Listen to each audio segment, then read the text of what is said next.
Napu, a British slang term from World War I, a pronunciation of French il n'y en a plus, or il n'y a plus, there is no more. It means something is finished, inoperative, or someone is dead. Friday, October 18th, 8:44 a.m. Boundary Waters Canoe Area, Superior National Forest, Minnesota. The boat ghosted over water, slicing almost silently through a vivid reflection of blue sky and wispy clouds. At the edge of the narrow lake, stands of pine towered above ragged piles of granite, while mist danced atop the still surface near the shoreline.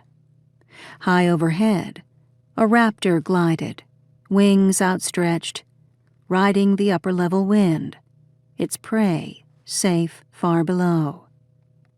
Not yet time to kill. At the front of the boat, the black Labrador stood with his front paws braced on the curve of the inflatable bow, his head high, nose constantly scenting the air, the plume of his tail waving back and forth. A dog in his element, on the hunt, waiting for the first sign of the trail. Has he got it?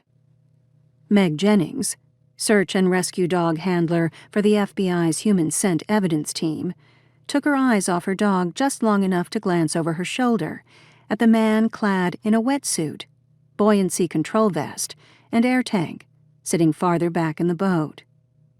Like her, he was perched on the rounded side of the boat, but he also held a GPS unit in one hand, careful to ensure only he could see the screen. Meg moved to keep her eye on her dog, but turned her head enough that her voice would carry and not get lost in the wind the boat generated as they traversed the lake. I don't think so.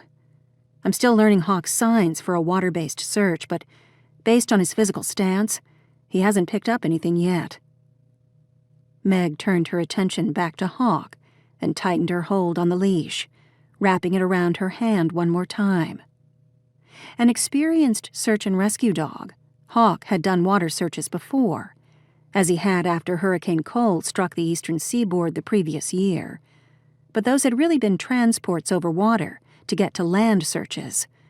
And as a black lab who loved his time in the water, Meg didn't want him to get over-enthusiastic about catching a scent and leaping out of the boat to track it like he would on land. Have faith. You know he's better trained than that.